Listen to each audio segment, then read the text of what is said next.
Hallelujah, price lord. ಕರ್ತನಾದ ಯೇಸು ಕ್ರಿಸ್ತನ ನಾಮದಲ್ಲಿ ನಮ್ಮೆಲ್ಲ ಸಹೋದರ ಸಹೋದರಿಯನ್ನ ವಂದಿಸ್ತೇವೆ. ನೀವಿನ್ನೂ ವರ್ಡ್ ಆಫ್ ಟ್ರೂತ್ ಎಂಬ ಚಾನಲ್ನ ಮೊದಲನೇ ಬಾರಿಗೆ ವೀಕ್ಷಿಸುತ್ತಿರುವುದಾದರೆ ದಯವಿಟ್ಟು ಸಬ್ಸ್ಕ್ರೈಬ್ ಮಾಡ್ಕೊಳ್ಳಿ, ಲೈಕ್ ಮಾಡಿ, ಶೇರ್ ಮಾಡಿ, ಹಾಗೂ ನಿಮ್ಮ ಪ್ರಾರ್ಥನಾ ಮನವಿಗಳನ್ನು ನಮಗೆ ಕಮೆಂಟ್ ಮೂಲಕವಾಗಿ ತಿಳಿಸಿರಿ. ಹಾಗೆ ಕೆಳಗೆ ಕೊಟ್ಟಿರುವಂತಹ ನಂಬರನ್ನು ನಿಮ್ಮ ಪ್ರಾರ್ಥನಾ ಮನವಿಗಳಿರೋದಾದರೆ ನೀವು ತಿಳಿಯಪಡಿಸಬಹುದಾಗಿದೆ. ನಮ್ಮ ಪ್ರತಿನಿತ್ಯ ಗೂಗಲ್ ಮೀಟ್ನಲ್ಲಿ ನಡೆಯುವಂಥ ಪ್ರಾರ್ಥನೆಗಳಿಗೆ ಜಾಯ್ನ್ ಆಗಬೇಕಾದಲ್ಲಿ ಕೆಳಗೆ ಕೊಟ್ಟಿರುವಂಥ ನಂಬರನ್ನು ಸಂಪರ್ಕಿಸಿರಿ. Praise the lord. ಕರ್ತನಾಮಕ್ಕೆ ಮಹಿಮೆ ಉಂಟಾಗಲಿ. ಈ ಮೂಲಕ ನನ್ನ ಮಾತುಗಳನ್ನು ವೀಕ್ಷಿಸುತ್ತಿರುವಂಥ ನಿಮ್ಮೆಲ್ಲರಿಗೂ ಪ್ರಭುವಾದ ಯೇಸು ಕ್ರಿಸ್ತನ ನಾಮದಲ್ಲಿ ನನ್ನ ಪ್ರೀತಿಯ ವಂದನೆಗಳನ್ನು ತಿಳಿಸೋನಾಗಿದ್ದೇನೆ. ಪ್ರತ್ಯೇಕವಾಗಿ ಪ್ರತಿದಿನ ದೇವರ ವಾಕ್ಯನ ಕೇಳುವುದರಲ್ಲಿ ನೀವೆಲ್ಲರೂ ತುಂಬ ಸಂತೋಷವಾಗಿ ದೇವರ ವಾಕ್ಯನ ಕೇಳ್ತಿದ್ದೀರಿ ಎಂಬುದಾಗಿ ಅದನ್ನು ನೆನೆಸಿ ದೇವರಿಗೆ ಮಹಿಮೆ ಸಲ್ಲಿಸೋನಾಗಿದ್ದೇನೆ. ದೇವರ ವಾಕ್ಯ ನಮಗೆ ಜೀವವಾಗಿಯೂ ಬಲವಾಗಿಯೂ ನಮ್ಮೊಂದಿಗೆ ಒಡನಾಡುವಂಥದ್ದಾಗಿದೆ. ದೇವರ ವಾಕ್ಯನ ನಾವು ಕೇಳುವುದರ ಮೂಲಕ ದೈವಿಕವಾದ ಆ ಬಲವನ್ನು ಆಶ್ರಯಿಸಿಕೊಳ್ಳಲಿಕ್ಕೆ ದೇವರು ನಮಗೆ ಸಹಾಯ ಮಾಡುತ್ತಿರುವಂಥ ಕೃಪೆಗಾಗಿ ದೇವರಿಗೆ ಮಹಿಮೆ ಉಂಟಾಗಲಿ. ಹೀಗೆ ಈ ದಿನವೂ ಕೂಡ ದೇವರು ನಮ್ಮೊಂದಿಗೆ ಮಾತಾಡುವ ತನ್ನ ಕೃಪೆಗಾಗಿ ದೇವರಿಗೆ ಮಹಿಮೆ. ಕಣ್ಣುಗಳನ್ನು ಮುಚ್ಚೋಣ. ಮುಂದಿರುವ ಸಮಯ ದೇವರು ನಮ್ಮೊಂದಿಗೆ ಮಾತಾಡಲಿಕ್ಕಾಗಿ ನಮ್ಮನ್ನೇ ನಾವು ಒಪ್ಪಿಸಿಕೊಟ್ಟವರಾಗಿ ಪ್ರಾರ್ಥನೆ ಮಾಡೋಣ. ಪ್ರೀತಿ ಸ್ವರೂಪನಾದ ತಂದೆಯೇ, ಒಳ್ಳೆಯ ಸಮಯಕ್ಕಾಗಿ ಸ್ತೋತ್ರ. ಪ್ರತಿದಿನ ನೀವು ನಮ್ಮೊಂದಿಗೆ ಮಾತಾಡಿ ನಮ್ಮನ್ನು ಬಲಪಡಿಸಿ ನಮ್ಮನ್ನು ಕ್ರಮಪಡಿಸಿದ ಹಾಗೆ ದಿನವೂ ಕೂಡ ನೀವು ನಮ್ಮೊಂದಿಗೆ ಮಾತಾಡಿರಿ. ಯಾವ ವಿಷಯದ ಕುರಿತು ನೀವು ನಮ್ಮೊಂದಿಗೆ ಮಾತಾಡಲಿಕ್ಕೆ ಬಯಸಿದ್ದರೋ ಅದರ ಕುರಿತು ದೇವರೇ ನೀವು ಮಾತಾಡಿರಿ. ನಾವು ಕೇಳ್ತೇವೆ. ನಮ್ಮ ಜೀವಿತವನ್ನು ಅದರ ಮೂಲಕ ಬದಲಾಯಿಸಿಕೊಳ್ಳಿಕ್ಕೂ ರೂಪಿಸಿಕೊಳ್ಳಿಕ್ಕೂ ನಿನ್ನ ವಾಕ್ಯದ ಮೂಲಕ ನಮಗೆ ಸಹಾಯವಾಗಲಿ ಎಂಬುದಾಗಿ ಪ್ರಾರ್ಥಿಸ್ತೇನೆ. ಮುಂದಿರುವ ಸಮಯ ಮಾತಾಡುವ ನಿನ್ನ ಕೃಪೆಗಾಗಿ ಸ್ತೋತ್ರ. ಎಲ್ಲ ಘನತೆ ಮಹಿಮೆ ನಿನಗೆ, ಯೇಸುವಿನ ಧನ್ಯನಾಮದಲ್ಲಿ ಸ್ವರ್ಗೀಯ ತಂದೆಯೇ, ಆಮೇನ್ ಆಮೇನ್. ದೇವರಿಗೆ ತಾನೇ ಮಹಿಮೆ ಉಂಟಾಗಲಿ. ಈ ದಿನದ ವಾಕ್ಯ ಸಂದೇಶದ ವಿಷಯ ಏನೆಂಬುದಾಗಿ ನಾವು ನೋಡೋದಾದರೆ, ಯಾಕೆ ಪ್ರತಿದಿನ ನಮಗೆ ಪ್ರಾರ್ಥನೆ ಮಾಡಲು ಸಾಧ್ಯವಾಗುತ್ತಿಲ್ಲ ಎಂಬುದಾಗಿರುವಂಥ ವಿಷಯದ ಕುರಿತು ನಾವು ಈ ದಿನ ಧ್ಯಾನ ಮಾಡೋಣ. ಯಾಕೆ ನಮಗೆ ಪ್ರತಿದಿನ ಪ್ರಾರ್ಥನೆ ಮಾಡಲು ನಮಗೆ ಸಾಧ್ಯವಾಗುತ್ತಿಲ್ಲ ಎಂಬುದಾಗಿರುವ ವಿಷಯವನ್ನು ನಾವು ಧ್ಯಾನ ಮಾಡಿಕೊಳ್ಳುವಾಗ ಅನೇಕ ವಿಷಯಗಳನ್ನು ಮೂಲಕ ನಾವು ತಿಳಿದುಕೊಳ್ಳಲಿಕ್ಕೆ ಸಾಧ್ಯವಾಗ್ತದೆ. ಮುಂದಿನ ದಿನಗಳಲ್ಲಿ ಹೆಚ್ಚು ಪ್ರಾರ್ಥನೆ ಮಾಡಲಿಕ್ಕೂ ಕೂಡ ಇದು ನಮಗೆ ಸಹಾಯ ಮಾಡುವಂಥದ್ದಾಗಿರುತ್ತದೆ. ಯಾಕೆ ಪ್ರತಿದಿನ ನಾವು ಪ್ರಾರ್ಥನೆ ಮಾಡಲಿಕ್ಕೆ ಯಾಕೆ ಸಾಧ್ಯ ಆಗುತ್ತಿಲ್ಲ ಎಂಬುದಾಗಿರೋ ವಿಷಯಗಳನ್ನು ತಿಳಿಯುತ್ತಿರುವಾಗಲೇ ನಮಗೆ ಸಾಧ್ಯವಾಗದೇ ಇರುವಂಥ ಎಲ್ಲ ವಿಷಯಗಳನ್ನು ನಾವು ತೆಗೆದಿಟ್ಟು ಪ್ರಾರ್ಥನೆಗೆ ಸಾಧ್ಯತೆ ಉಳ್ಳವರಾಗಿ, ಪ್ರಾರ್ಥನೆ ಮಾಡುವವರಾಗಿ ನಾವು ಮಾರ್ಪಡುವವರಾಗಿರೋಣ. ಹಾಗಾದರೆ ಏನೆಲ್ಲ ಕಾರಣಗಳು ನಾವು ಪ್ರತಿದಿನ ಪ್ರಾರ್ಥನೆ ಮಾಡಲಿಕ್ಕೆ ತಡೆ ಮಾಡುವಂಥದ್ದು, ಅದನ್ನು ಒಂದೊಂದಾಗಿ ನಾವು ಧ್ಯಾನ ಮಾಡ್ತಾ ಹೋಗೋಣ. ಮೊದಲನೇದಾಗಿ ಕೊಲೋಸ್ಯದವರಿಗೆ ಬರೆದ ಪತ್ರಿಕೆ 4ನೇ ಅಧ್ಯಾಯದ 5ನೇ ವಚನವನ್ನು ನಾವು ಓದಿಕೊಳ್ಳೋದಾದರೆ ಹೀಗೆ ಬರೆಯಲ್ಪಟ್ಟಿದೆ: ಸಮಯವನ್ನು ಸುಮ್ಮನೆ ಕಳಕೊಳ್ಳದೆ ಅದನ್ನು ಬೆಲೆ ಉಳ್ಳದೆಂದು ಉಪಯೋಗಿಸಿಕೊಳ್ಳಿರಿ ಎಂಬುದಾಗಿ 5ನೇ ವಚನದಲ್ಲಿ ನಾವು ನೋಡ್ಕೊಳ್ಬೋದು. ಸಮಯವನ್ನು ಸುಮ್ಮನೆ ಕಳೆಯದೆ. ಇಲ್ಲಿ ನಮಗೆ ಯಾಕೆ ಪ್ರಾರ್ಥನೆಯನ್ನು ಪ್ರತಿದಿನ ನಾವು ಮಾಡಲಿಕ್ಕೆ ಆಗ್ತಾಯಿಲ್ಲ ಅಂದರೆ, ನಮ್ಮ ಸಮಯವನ್ನು ನಾವು ಪ್ರಾರ್ಥನೆಯಲ್ಲಿ ಕಳೆಯದೆ ಸುಮ್ಮನೆ ಬೇಡದಿರೋ ವಿಷಯಗಳಿಗಾಗಿ ನಮ್ಮ ಸಮಯವನ್ನು ನಾವು ಕಳೆದುಕೊಳ್ತಾ ಇದ್ದೇವೆ. ಅದಕ್ಕೆ ನಮಗೆ ಪ್ರಾರ್ಥನೆ ಮಾಡಲಿಕ್ಕೆ ಆಗ್ತಾಯಿಲ್ಲ. ಅಂದರೆ ಪ್ರಾರ್ಥನೆ ಮಾಡಲಿಕ್ಕಾಗಿ ನಮ್ಮ ಸಮಯವನ್ನು ನಾವು ಬೇರ್ಪಡಿಸ್ಲಿಕ್ಕೆ ಆಗ್ತಾಯಿಲ್ಲ. ಬೇಡದೇ ಇರುವಂಥ ಎಷ್ಟೋ ವ್ಯರ್ಥವಾದ ಕಾರ್ಯಗಳಿಗಾಗಿ ನಮ್ಮ ಸಮಯವನ್ನು ನಾವು ಏನು ಮಾಡಿದ್ದೀವಿ ಅಂದರೆ ಮೀಸಲಾಗಿ ಇಟ್ಬಿಟ್ಟಿದ್ದೀವಿ. ನಾವು ನೋಡ್ಬೋದು, ಹೆಚ್ಚು ಸಮಯ ನಾವು ಮೊಬೈಲಲ್ಲಿ ಕಳಿತೀವಿ, ಹೆಚ್ಚು ಸಮಯ ನಾವು ಮೊಬೈಲಲ್ಲೇ ಕಳಿತೀವಿ, ಹೆಚ್ಚು ಸಮಯ ವ್ಯರ್ಥವಾದ ವೀಕ್ಷಣೆಯನ್ನು ಮೊಬೈಲಲ್ಲಿ ಕಾಣುವುದರ ಮೂಲಕವೇ ನಾವು ಕಳೀತೇವೆ. ಅದರಿಂದ ನಮಗೆ ಏನಾಗ್ತಾ ಇಲ್ಲ ಅಂದರೆ ಪ್ರಾರ್ಥನೆ ಮಾಡಲಿಕ್ಕೆ ಸಮಯ ಸಿಗ್ತಾ ಇಲ್ಲ. ಯಾಕೆ ಸಮಯ ಸಿಗ್ತಾ ಇಲ್ಲ ಅಂದರೆ, ಸಮಯ ಇಲ್ಲದೇ ಇರುವಷ್ಟು ಬ್ಯುಸಿ ಆಗಿರುವಂಥ ವ್ಯಕ್ತಿಗಳಾಗಿ ಇರೋದ್ರಿಂದಲ್ಲ, ನಾವು ಸಮಯವನ್ನು ಹೆಚ್ಚು ವ್ಯರ್ಥವಾಗಿ ಕಳೆಯುತ್ತಿದ್ದರಿಂದಲೇ ನಮಗೆ ಸಮಯ ಸಿಗ್ತಾ ಇಲ್ಲ. ಹಾಗಾದರೆ ಎಲ್ಲೆಲ್ಲಿ ವ್ಯರ್ಥವಾಗಿ ನೀವು ಸಮಯನ ಕಳೀತಿದ್ದೀರೋ ಅದನ್ನು ನಿಲ್ಲಿಸಿ ಬಿಟ್ಟರೆ ನಿಮಗೆ ಪ್ರತಿನಿತ್ಯ ಪ್ರಾರ್ಥನೆ ಮಾಡಲಿಕ್ಕೆ ಸಾಧ್ಯವಾಗ್ತದೆ. ಮೊದಲನೇದಾಗಿ ನೀವು ಸಮಯವನ್ನು ವ್ಯರ್ಥವಾಗಿ ಕಳೆಯುವುದರಿಂದಲೇ ನಿಮಗೆ ಪ್ರತಿದಿನ ಪ್ರಾರ್ಥನೆ ಮಾಡಲಿಕ್ಕೆ ಆಗ್ತಾಯಿಲ್ಲ. ವ್ಯರ್ಥವಾದ ಸಮಯ ನೀವು ಅನೇಕ ಸ್ಥಳಗಳಲ್ಲಿ ಸುಮ್ಮನೆ ಕಳೆಯುವುದರಿಂದ ನಿಮಗೆ ಪ್ರತಿನಿತ್ಯ ಪ್ರಾರ್ಥನೆ ಮಾಡಲಿಕ್ಕೆ ಆಗ್ತಾಯಿಲ್ಲ. ಈಗ ನೋಡಿರಿ, ಪ್ರಾರ್ಥನೆಗೆ ಅಂತ ಒಂದು ಸಮಯನ ನೀವು ಗೊತ್ತು ಮಾಡಿದ್ರೆ ಆ ಸಮಯಕ್ಕೆ ದೇವ್ರ ಸಮ್ಮುಖದಲ್ಲಿ ಕುಂತು ಪ್ರಾರ್ಥನೆ ಮಾಡಬೇಕು. ಆ ಸಮಯದಲ್ಲಿ ಏನೆಲ್ಲ ವಿಷಯಗಳು ಬಂದರೂ ಕೂಡ ಅದನ್ನೆಲ್ಲ ನಾವು ಬದಿಗಿಟ್ಟು ನಾವು ಪ್ರಾರ್ಥನೆ ಮಾಡಬೇಕು. ನೋಡಿರಿ, ನಿಮ್ಮ ಪ್ರಾರ್ಥನೆ ಸಮಯನ ನೀವು ಗುರ್ತು ಮಾಡ್ಕೊಂಡಿರ್ತೀರಿ, ಎಷ್ಟು ಗಂಟೆಗೆ ನಾನು ಪ್ರಾರ್ಥನೆ. ಅವಾಗ ಯಾರೋ ಒಬ್ಬರು ಸ್ನೇಹಿತರು, ಯಾರೋ ಒಂದು ಸಂಬಂಧಿಕರು ಬಂದರು, ಅವ್ರ ಜೊತೆ ಹೆಚ್ಚು ಸಮಯ ಕಳೆಯೋದನ್ನು ಬಿಟ್ಟು, ಅವ್ರ ಜೊತೆ ಸಮಯನೇ ಕಳಿಬೇಡ ಅಂತಲ್ಲ, ಅವ್ರ ಜೊತೆ ಹೆಚ್ಚು ಸಮಯನ ಕಳೆಯೋದನ್ನು ಬಿಟ್ಟು ನಾವು ಹೋಗಿ ಸಪ್ರೇಟಾಗಿ ನಮ್ಮ ಸಮಯಕ್ಕೆ ನಾವೇನು ಮಾಡಿಬಿಡಬೇಕು, ಪ್ರಾರ್ಥನೆಯನ್ನು ಮಾಡಬೇಕು. ಎರಡನೇದಾಗಿ ಪ್ರಾರ್ಥನೆಗೆ ಗೊತ್ತು ಮಾಡಲ್ಪಟ್ಟ ಸಮಯ, ಆ ಸಮಯಕ್ಕೆ ಬಂದಾಗ ನಿಮ್ಮ ಕೈಯಲ್ಲಿರುವಂಥ ಮೊಬೈಲನ್ನು ನೀವು ಬೇರೆ ಬೇರೆ ಕಾರ್ಯಗಳಿಗಾಗಿ ಉಪಯೋಗಿಸ್ಲಿಕ್ಕೆ ಹೋಗಬಾರ್ದು. ಬೇಡದಿರುವಂಥ ವೀಕ್ಷಣೆ, ಬೇಡದಿರುವಂಥ ಕಾರ್ಯಗಳಿಗೆ ಗಮನ ಹರಿಸೋದು. ಆಗ ನಿಮ್ಮ ಮೊಬೈಲ್ ಏನು ಮಾಡ್ತದೆ ಅಂದರೆ ನಿಮ್ಮ ಪ್ರಾರ್ಥನಾ ಸಮಯವನ್ನು ಅದರೊಳಗಡೆ ಕಡ್ಕೊಂಡ್ಬಿಡ್ತದೆ. ಅಂದರೆ ನೀವು ಮೊಬೈಲ್ ಕೈಯಲ್ಲಿ ಹಿಡಿದು ಬೇಡದಿರುವಂಥ ವೀಕ್ಷಣೆಗಳನ್ನು ನೋಡ್ತಾ ನೋಡ್ತಾ ನೋಡ್ತಾ ಪ್ರಾರ್ಥನೆ ಸಮಯವೂ ಕೂಡ ಪ್ರಾರ್ಥನೆ ಮಾಡದ ರೀತಿ ಅದು ಹೋಗ್ಬಿಡ್ತದೆ. ಹಂಗೆ ಅನೇಕರಿಗೆ ಸಂಭವಿಸ್ತದೆ. ಅಂದರೆ ಪ್ರಾರ್ಥನೆ ಮಾಡಬೇಕಂತ ಅಂದ್ಕೊಂಡಿರ್ತಾರೆ, ಆದರೆ ಕೈಯಲ್ಲಿ ಮೊಬೈಲ್ ಬಂದಾಗ ಅವರ ಆ ವೀಕ್ಷಣೆಗಳು, ಆ ಮೊಬೈಲಲ್ಲಿರುವಂಥ ಅದು ಇದು ನೋಡುವಂಥ ಸಂದರ್ಭದಲ್ಲಿ ಏನಾಗ್ತದೆ ಅಂದರೆ ಸಮಯ ಹೋಗ್ಬಿಡ್ತದೆ, ಮತ್ತು ಪ್ರಾರ್ಥನೆ ಮಾಡಲಿಕ್ಕಾಗಲ್ಲ. ಎಷ್ಟೋ ಜನ ಕುಟುಂಬ ಪ್ರಾರ್ಥನೆಗಳನ್ನು ಕೂಡ ಮಾಡಲಿಕ್ಕಾಗ್ತಾ ಇಲ್ಲ ಸಂಜೆ ವೇಳೆಯಲ್ಲಿ. ಯಾಕೆಂದರೆ ದೂರ ವೀಕ್ಷಣೆಗಳು, ಟಿ ವಿಯಲ್ಲಿರುವಂಥ ಎಷ್ಟೋ ಕಾರ್ಯಗಳನ್ನು ನೋಡ್ತಾ ಕುಟುಂಬ ಪ್ರಾರ್ಥನೆಯನ್ನೇ ಮರೆತುಬಿಟ್ಟಿದ್ದಾರೆ. ಕುಟುಂಬ ಪ್ರಾರ್ಥನೆಗಳು ಕ್ರೈಸ್ತರ ಮನೆಯಲ್ಲಿ ನಡೀತಾ ಇಲ್ಲ. ಸಂಜೆ ವೇಳೆಯಲ್ಲಿ ಸೀರಿಯಲ್ಗಳನ್ನು ನೋಡೋದು, ಬೇಡದಿರುವಂಥ ವೀಕ್ಷಣೆಗಳನ್ನು ನೋಡೋದು, ಇಲ್ಲ ಅವರಿವರ ಮಾತುಗಳನ್ನು ಮಾತಾಡ್ತಾ ಕುಂತ್ಕೊಳ್ಳೋದು, ಹಿಂಗೆ ಸಮಯವನ್ನು ವ್ಯರ್ಥವಾಗಿ ಕಳೆಯೋದ್ರಲ್ಲೇ, ಇಲ್ಲ ಹೊರಗಡೆ ಹೋಗಿ ಅಲ್ಲಿ ಇಲ್ಲಿ ಸುತ್ತಾಡ್ಕೊಂಡು ಲೇಟಾಗಿ ಬರೋದು, ಸಮಯವನ್ನು ತುಂಬ ವ್ಯರ್ಥವಾಗಿ ಕಳೆದು ಏನು ಮಾಡ್ತಾಯಿಲ್ಲ ಅಂದರೆ ಪ್ರಾರ್ಥನೆಗೆ ಸಮಯವನ್ನು ಗೊತ್ತು ಮಾಡ್ಕೊಳ್ಳಿಕ್ಕೆ ಆಗ್ತಾಯಿಲ್ಲ. ಸಮಯವೆಲ್ಲ ವ್ಯರ್ಥವಾಗಿ ಹೋಗ್ತಾಯಿದೆ. ಮೊದಲನೇದಾಗಿ ಪ್ರತಿನಿತ್ಯ ಯಾಕೆ ನಮಗೆ ಪ್ರಾರ್ಥನೆ ಮಾಡಲಿಕ್ಕೆ ಆಗ್ತಾಯಿಲ್ಲ ಅಂದರೆ, ಒಂದನೇದಾಗಿ ನಮ್ಮ ಸಮಯವನ್ನೆಲ್ಲ ನಾವು ವ್ಯರ್ಥವಾಗಿ ಕಳೀತಾ ಇದ್ದೇವೆ. ಸಮಯವನ್ನು ಸುಮ್ಮನೆ ಕಳೀತಾ ಇದ್ದೇವೆ. ಯಾವುದು ಪ್ರಯೋಜನ ಇಲ್ಲದ ಕಾರ್ಯಗಳಿಗಾಗಿ ನಮ್ಮ ಸಮಯವನ್ನು ನಾವು ವೆಚ್ಚ ಮಾಡ್ತಾಯಿದ್ದೀವಿ. ಅದರಿಂದ ಏನು ಮಾಡ್ತಾಯಿಲ್ಲ ಅಂದರೆ ನಾವು ಪ್ರಾರ್ಥನೆ ಮಾಡಲಿಕ್ಕೆ ನಮ್ಮ ಜೀವಿತದಲ್ಲಿ ಪ್ರತಿನಿತ್ಯ ಆಗ್ತಾಯಿಲ್ಲ. ಒಂದಿನ ಪ್ರಾರ್ಥನೆ ಮಾಡ್ತೀರಾ, ಎರಡನೇ ದಿನಕ್ಕೆ ಯಾವುದೋ ಒಂದು ವಿಷಯಕ್ಕೆ ಆ ಸಮಯವನ್ನು ನೀವು ಬೇರ್ಪಡಿಸ್ಕೊಬಿಡ್ತೀರ. ಪ್ರತಿನಿತ್ಯ ನಾವೇನು ಮಾಡಬೇಕಂದ್ರೆ ನಮ್ಮ ಪ್ರಾರ್ಥನಾ ಸಮಯವನ್ನು ಪ್ರಾರ್ಥನೆಗಾಗಿ ಕೊಡಬೇಕು. ನೀವು ಯಾವ ಸಮಯನ ಗೊತ್ತು ಮಾಡ್ಕೊಂಡಿರ್ತೀರೋ ಆ ಸಮಯವನ್ನು ಪ್ರಾರ್ಥನೆಗಾಗಿ ನೀವು ಕೊಡುವಾಗ ಪ್ರಾರ್ಥನೆಯಲ್ಲಿ ನಿರಂತರವಾಗಿ ಮುಂದೆ ಹೋಗಲಿಕ್ಕೆ ಸಾಧ್ಯವಾಗ್ತದೆ ಪ್ರಿಯರೇ. ಹಾಗಾದರೆ ಸಮಯವನ್ನು ಎಲ್ಲೆಲ್ಲಿ ನೀವು ವ್ಯರ್ಥ ಮಾಡ್ತಾ ಇದ್ದೀರೋ ಅದೆಲ್ಲವನ್ನು ಈ ಸಂದರ್ಭದಲ್ಲಿ ನೀವು ನಿಲ್ಲಿಸಿಬಿಡಿ. ಹೆಚ್ಚು ಸಮಯ ಮೊಬೈಲಲ್ಲಿ ಕಳೀತಾ ಇದ್ದರೆ ಮೊಬೈಲನ್ನು ಹೆಚ್ಚಾಗಿ ಯೂಸ್ ಮಾಡೋದನ್ನು ಬಿಡಿ. ಒಂದು ವೇಳೆ ಹೆಚ್ಚು ಸಮಯ ಟಿ ವಿ ನೋಡೋದ್ರಲ್ಲಿ ಸಮಯ ಕಳೀತಾ ಇದ್ದರೆ ಟಿ ವಿ ನೋಡೋದನ್ನು ಹೆಚ್ಚು ಸಮಯ ಬಿಟ್ಟುಬಿಡಿ. ಎರಡನೇದಾಗಿ ಯಾರ್ದಾದರೂ ಪಕ್ಕದ ಮನೆಯವರು ಅವ್ರು ಇವ್ರ ಹತ್ರನೂ ಮಾತಾಡುವುದರಲ್ಲಿ ಅಥವಾ ಸ್ನೇಹಿತರಿಗೆ ಕಾಲ್ ಮಾಡ್ಕೊಂಡು ಮಾತಾಡೋದ್ರಲ್ಲೇ ನಿಮ್ಮ ಸಮಯ ವ್ಯರ್ಥ ಆಗ್ತಿರೋದಾದರೆ ಅದನ್ನು ಬಿಟ್ಟುಬಿಡಿ. ಪ್ರಾರ್ಥನೆಗಾಗಿ ಸಮಯವನ್ನು ಕೊಡಿ. ಪ್ರತಿನಿತ್ಯ ಪ್ರಾರ್ಥನೆ ಮಾಡಲೇಬೇಕೆಂಬ ಒಂದು ದಾಹ ನಮಗೆ ಉಂಟಾಗಲಿ, ಆಗ ಖಂಡಿತವಾಗ್ಲೂ ಪ್ರಾರ್ಥನೆ ಮಾಡಲಿಕ್ಕೆ ಸಾಧ್ಯವಾಗ್ತದೆ.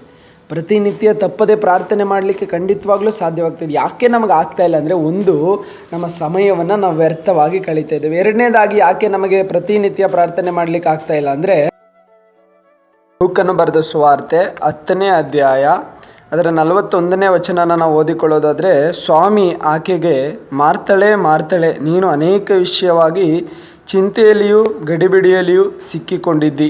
ಕೆಲವು ಮಾತ್ರ ಬೇಕಾದದ್ದು, ಅಥವಾ ಒಂದೇ, ಮರಿಯಳು ಆ ಉತ್ತಮ ಭಾಗವನ್ನು ಆರಿಸಿಕೊಂಡಿದ್ದಾಳೆ, ಅದು ಆಕೆಯಿಂದ ತೆಗೆಯಲ್ಪಡುವುದಿಲ್ಲ ಎಂದು ಉತ್ತರ ಕೊಟ್ಟಳು. ನಾವು ನೋಡ್ಬೋದು, ಮಾರ್ತಳು ಮತ್ತು ಮರಿಯಳು ಇಬ್ಬರು ವಾಸ ಮಾಡುವ, ಅಥವಾ ಮಾರ್ತಳು, ಮರಿಯಳು, ಲಾಜರನು 3 ಜನ ವಾಸ ಮಾಡುವಂಥ ಆ ಮನೆಗೆ ಯೇಸು ಸ್ವಾಮಿ ಹೋದಾಗ ಯೇಸು ಸ್ವಾಮಿಯನ್ನು ಉಪಚರಿಸಲಿಕ್ಕಾಗಿ ಮಾರ್ತಳು ಏನು ಮಾಡ್ತಾ ಇದ್ದಾಳೆ ಅಂದರೆ ತುಂಬ ಗಲಿಬಿಲಿ ಇದ್ದಾಳೆ. ಏನು ಮಾಡಬೇಕು ಅನ್ನೋ ಗಲಿಬಿಲಿ ಸಿಕ್ಕಿಕೊಂಡಿದ್ದಾಳೆ. ಆದರೆ ಮರಿಯಳು ಮಾತ್ರ ಯೇಸು ಸ್ವಾಮಿ ತನ್ನ ಮನೆಗೆ ಬಂದಿರೋದ್ರಿಂದ ತನ್ನ ಮಾತುಗಳನ್ನು ಕೇಳಲಿಕ್ಕಾಗಿ ಯೇಸು ಸ್ವಾಮಿಯ ಪಾದ ಪೀಠದಲ್ಲಿ ಏನು ಮಾಡಿದ್ದಾಳೆ ಅಂದರೆ ಕುಂತು ಬಿಟ್ಟಿದ್ದಾಳೆ. ಮರಿಯಳು ಯೇಸು ಸ್ವಾಮಿಯ ಪಾದಪೀಠದಲ್ಲಿ ಕುಂತು ಯೇಸು ಸ್ವಾಮಿಯ ಮಾತನ್ನು ಕೇಳುತ್ತಿರುವಾಗ ಮಾರ್ತಳು ತುಂಬ ಗಡಿಬಿಡಿಯಲ್ಲಿದ್ದಾಳೆ. ಯೇಸು ಸ್ವಾಮಿಗೋಸ್ಕರ ಏನು ಅಡುಗೆ ಮಾಡ್ಬೋದು, ಎಂಥ ರುಚಿಕರವಾದ ಅಡುಗೆ ಮಾಡ್ಬೋದು ಎಂಬುದಾಗಿ ಯೇಸು ಸ್ವಾಮಿ ಬಳಿಯಲ್ಲಿ ಮಾರ್ತಳು ಕೇಳ್ತಾಳೆ, ನಾನು ಇಷ್ಟೆಲ್ಲ ಕಷ್ಟಪಡ್ತಾ ಇದ್ದೀನಲ್ವಾ, ನಿಮಗೂ ಸ್ವಲ್ಪನೂ ಕನಿಕರ ಇಲ್ವಾ, ನನ್ನ ತಂಗಿಯನ್ನು ಸ್ವಲ್ಪ ಈ ಕಡೆ ಕಳಿಸ್ಕೊಡಿ, ನನಗೊಂದು ಸ್ವಲ್ಪ ನೆರವಾಗಲಿ, ನನಗೆ ಸಹಾಯ ಮಾಡಲಿ ಎಂದಾಗ ಯೇಸು ಸ್ವಾಮಿ 41ನೇ ವಚನದಲ್ಲಿ ಹೇಳ್ತಾ ಇದ್ದಾಳೆ, ಸ್ವಾಮಿ ಆಕೆಗೆ, ಮಾರ್ತಳೆ ಮಾರ್ತಳೆ, ನೀನು ಅನೇಕ ವಿಷಯವಾಗಿ ಚಿಂತೆಯಲ್ಲಿಯೂ ಗಡಿಬಿಡಿಯಲ್ಲಿಯೂ ಸಿಕ್ಕಿಕೊಂಡಿದ್ದಿ. ಯೇಸು ಸ್ವಾಮಿ ತನ್ನ ಮನೆಗೆ ಬಂದಾಗ ತನ್ನ ಮಾತುಗಳನ್ನು ಕೇಳುವುದಕ್ಕಿಂತ ಶ್ರೇಷ್ಠಕರವಾದದ್ದು ಬೇರೆ ಏನಿಲ್ಲ. ಅದಕ್ಕೆ ಯೇಸು ಸ್ವಾಮಿಯ ಬಳಿಯಲ್ಲಿ ಕುಂತು ಪ್ರಾರ್ಥಿಸುವುದಕ್ಕಿಂತ ಶ್ರೇಷ್ಠಕರವಾದದ್ದು ಭೂಮಿಯಲ್ಲಿ ಬೇರೆ ಏನಿಲ್ಲ. ಅದನ್ನು ನಾವು ತಿಳಿದುಕೊಂಡ್ರೆ ಯೇಸು ಸ್ವಾಮಿಯಲ್ಲಿ ಕುಂತು ಪ್ರಾರ್ಥನೆ ಮಾಡದೆ ಇರೋದೇ ಇಲ್ಲ. ಹಾಗಾದರೆ ನಾವು ಪ್ರತಿನಿತ್ಯ ಪ್ರಾರ್ಥನೆ ಮಾಡದ ಹಾಗೆ ಮೊದಲನೇದಾಗಿ ನಮ್ಮ ಸಮಯ ವ್ಯರ್ಥವಾಗಿ ಕಳೆಯುವಂಥ ಹೆಚ್ಚು ಸಮಯ ನಾವು ವ್ಯರ್ಥವಾಗಿ ಕಳೆಯುವುದರಿಂದ ನಮಗೆ ಸಾಧ್ಯ ಆಗ್ತಾಯಿಲ್ಲ. ಎರಡನೇದು ಯಾಕೆ ನಮಗೆ ಪ್ರತಿದಿನ ಪ್ರಾರ್ಥನೆ ಮಾಡಲಿಕ್ಕೆ ಸಾಧ್ಯವಾಗ್ತಾಯಿಲ್ಲ ಅಂದರೆ, ನಾವು ಚಿಂತೆಯಲ್ಲಿಯೂ ಗಡಿಬಿಡಿಯಲ್ಲಿಯೂ ಸಿಕ್ಕಿಕೊಂಡಿದ್ದೇವೆ. ಅನೇಕ ವಿಷಯಗಳಲ್ಲಿ ನಮಗೆ ಚಿಂತೆ. ಜೀವಿತದ ಕುರಿತು ಚಿಂತೆ, ಭವಿಷ್ಯದ ಕುರಿತು ಚಿಂತೆ, ಈ ನಾಳೆ ಏನಾಗ್ಬಿಡ್ತದೋ ಅಂತ ನಾಳಿನ ಕುರಿತು ಚಿಂತೆ, ಕೆಲಸದ ಕುರಿತು ಚಿಂತೆ, ಮಕ್ಕಳ ಕುರಿತು ಚಿಂತೆ ಮತ್ತು ಎಲ್ಲ ವಿಷಯಗಳಲ್ಲೂ ನಾವು ಚಿಂತೆಗೊಳಗಾಗಿದ್ದೇವೆ. ಹೆಚ್ಚು ಚಿಂತೆ ಮಾಡಿ ಮಾಡಿ ನಮಗೆ ಪ್ರಾರ್ಥನೆ ಮಾಡಲಿಕ್ಕೂ ಕೂಡ ಆಗ್ತಾಯಿಲ್ಲ. ಎರಡನೇದಾಗಿ ಗಡಿಬಿಡಿ, ಏನೋ ಒಂದು ಮಾಡಿಬಿಡೋದ ಎಂಬುದಾಗಿ ದೇವರ ಹತ್ರ ಸಮಯ ಕೊಡಲಿಕ್ಕೂ ನಿಮಗೆ ಆಗ್ತಾಯಿಲ್ಲ. ಚಿಂತೆ, ಗಡಿಬಿಡಿ ಇವೆರಡೂ ಕೂಡ ನಮ್ಮನ್ನು ಪ್ರತಿನಿತ್ಯ ಪ್ರಾರ್ಥನೆ ಮಾಡದ ಹಾಗೆ ತಡೀತಾ ಇದೆ. ಪ್ರಾರ್ಥನೆ ಮಾಡಲಿಕ್ಕೆ ಬನ್ನಿ ಅಂತ ಹೇಳಿದ್ರೆ, ಅಯ್ಯೋ ನನಗೆ 100 ಟೆನ್ಷನ್ ಇದೆ, ಅದರ ಮಧ್ಯದಲ್ಲಿ ಏನು ಪ್ರಾರ್ಥನೆ ಅಂತ ಹೇಳುವಂಥ ಎಷ್ಟೋ ಕ್ರೈಸ್ತಿಯ ಕುಟುಂಬದಲ್ಲಿ ಈ ದಿನಗಳಲ್ಲಿ ಈ ಒಂದು ಪ್ರಶ್ನೆ ಬರ್ತಾ ಇದೆ. ನಾನು ಯಾಕೆ ಪ್ರಾರ್ಥನೆ ಮಾಡಬೇಕು? ಇಷ್ಟು ಚಿಂತೆಯಲ್ಲಿ, ಇಷ್ಟು ಗಲಿಬಿಲಿಯಲ್ಲಿ ನಾನು ಹೋಗ್ತಾ ಇದ್ದೀನಲ್ಲ, ಎಲ್ಲಿ ಪ್ರಾರ್ಥನೆ ಮಾಡಲಿಕ್ಕೆ ನನಗೆ ಸಮಯ ಎಂಬುದಾಗಿ ಹೇಳುವಂಥ ಎಷ್ಟೋ ಜನರಿದ್ದಾರೆ. ಪ್ರಿಯರೇ, ಯಾಕೆ ನಿಮಗೆ ಪ್ರತಿದಿನ ಪ್ರಾರ್ಥನೆ ಮಾಡಲಿಕ್ಕೆ ಆಗ್ತಾಯಿಲ್ಲ ಅಂದರೆ, ನೀವು ಹೆಚ್ಚು ಚಿಂತೆಗೊಳಗಾಗಿದ್ದೀರಾ, ಹೆಚ್ಚು ಚಿಂತೆ ಮಾಡ್ತಾಯಿದ್ದೀರಾ. ಚಿಂತೆ ಮಾಡಿ ಏನಾದರೂ ಒಂದು ಬದಲಾವಣೆ ಮಾಡಿದ್ದೀರಾ, ಏನು ಬದಲಾವಣೆ ಮಾಡಲಿಕ್ಕೆ ಆಗ್ತಾಯಿಲ್ಲ, ಏನು ಮುಂದೆ ಬರಲಿಕ್ಕೂ ಆಗ್ತಾಯಿಲ್ಲ, ಏನು ಅಭಿವೃದ್ಧಿನೂ ಕಾಣಲಿಕ್ಕೆ ಆಗ್ತಾಯಿಲ್ಲ. ಬರೀ ಚಿಂತೆ ಮಾತ್ರ ಆಗಿದೆ. ಚಿಂತೆ ಮಾಡಿ ಮಾಡಿ ಒಂದು ಮೊಳ ಬೆಳೀಲಿಕ್ಕೂ ಕೂಡ ಯಾರಿಂದಲೂ ಆಗಿಲ್ಲ. ಯೇಸು ಸ್ವಾಮಿ ಹೇಳ್ತಾರೆ, ನೀವು ಚಿಂತೆ ಮಾಡಿ ಮಾಡಿ ಒಂದು ಮೊಳ ಉದ್ದ ನಿಮ್ಮಿಂದ ಬೆಳೀಲಿಕ್ಕೆ ಯಾರಿಂದ ಆಯಿತು ಎಂಬುದಾಗಿ ಯೇಸು ಸ್ವಾಮಿ ಪ್ರಶ್ನೆ ಮಾಡೋದನ್ನು ನಾವು ನೋಡ್ಬೋದು. ಎಷ್ಟು ಚಿಂತೆ ಮಾಡಿದ್ರೂ ಕೂಡ ಒಂದು ಮೊಳ ಉದ್ದ ಬೆಳೆಯುವುದು ನಮ್ಮಿಂದ ಆಗೋದೇ ಇಲ್ಲ. ಹಾಗಾದರೆ ಎಷ್ಟು ಚಿಂತೆ ಮಾಡಿ ಏನು ಪ್ರಯೋಜನ? ಯೇಸು ಸ್ವಾಮಿ ಮತ್ತಾಯನು ಬರೆದ ಸುವಾರ್ತೆ 6ನೇ ಅಧ್ಯಾಯದ 34ನೇ ವಚನದಲ್ಲಿ ಹೀಗೆ ಹೇಳ್ತಿದೆ, ಆದ್ದರಿಂದ ನಾಳಿನ ವಿಷಯವಾಗಿ ಚಿಂತೆ ಮಾಡಬೇಡಿರಿ, ನಾಳಿನ ದಿನವೂ ತನ್ನದನ್ನು ತಾನೇ ಚಿಂತಿಸಿಕೊಳ್ಳುವುದು ಎಂಬುದಾಗಿ ಯೇಸು ಸ್ವಾಮಿ ಹೇಳ್ತಾರೆ. ಅದಕ್ಕೂ ಮುಂಚಿತವಾಗಿ ಯೇಸು ಸ್ವಾಮಿ ಕೆಲವೊಂದು ಉದಾಹರಣೆಯನ್ನು ಕೊಡೋದನ್ನು ನಾವು ನೋಡ್ಬೋದು. ಚಿಂತೆಯ ಕುರಿತು ಏನೆಲ್ಲ ನೀವು ಚಿಂತೆ ಮಾಡಿದ್ರೂ ಕೂಡ ಏನು ಪಡ್ಕೊಳ್ಳಿಕ್ಕೆ ಆಗ್ತಾಯಿಲ್ಲ.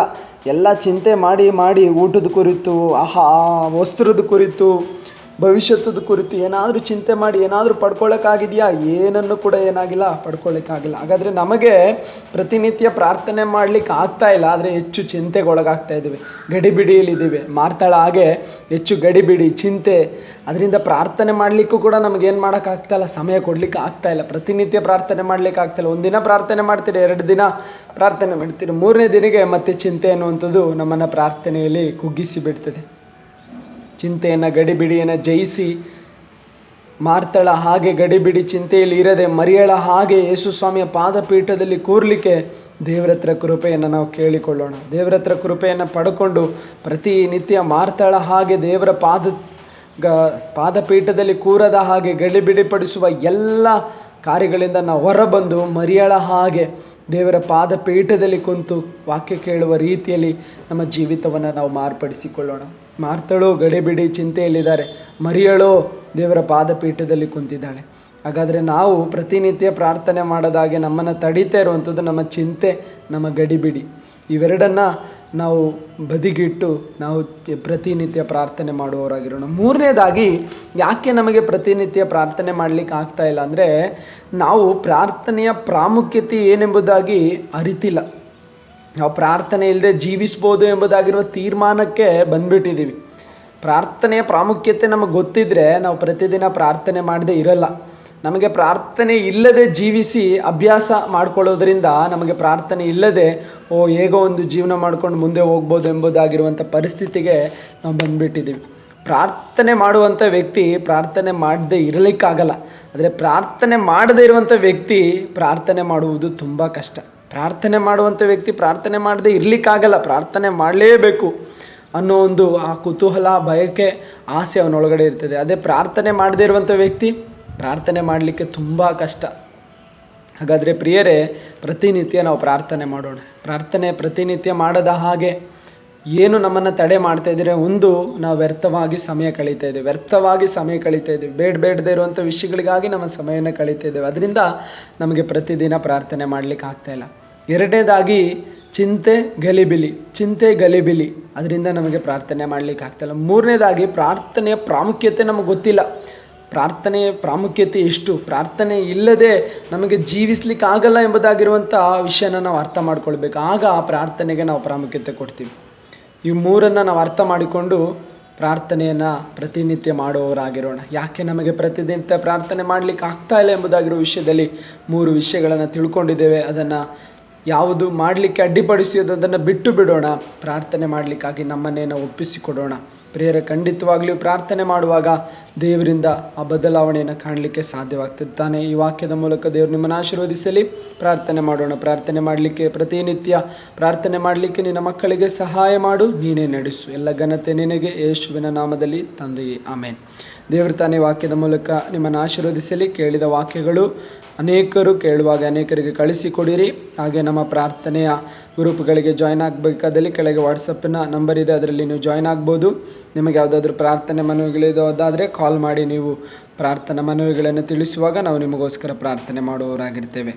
ಮತ್ತು ನಮ್ಮ ಬೈಬಲ್ ಸ್ಟಡಿಗೆ ಜಾಯ್ನ್ ಆಗಬೇಕಾದಲ್ಲಿ ವಾಟ್ಸಪ್ಪಲ್ಲಿ ನೀವು ಲಿಂಕನ್ನು ಕೇಳೋದಾದರೆ ನಾವು ಬೈಬಲ್ ಸ್ಟಡಿಗೆ ಲಿಂಕನ್ನು ಕಳಿಸಿಕೊಡ್ತೇವೆ. God bless you.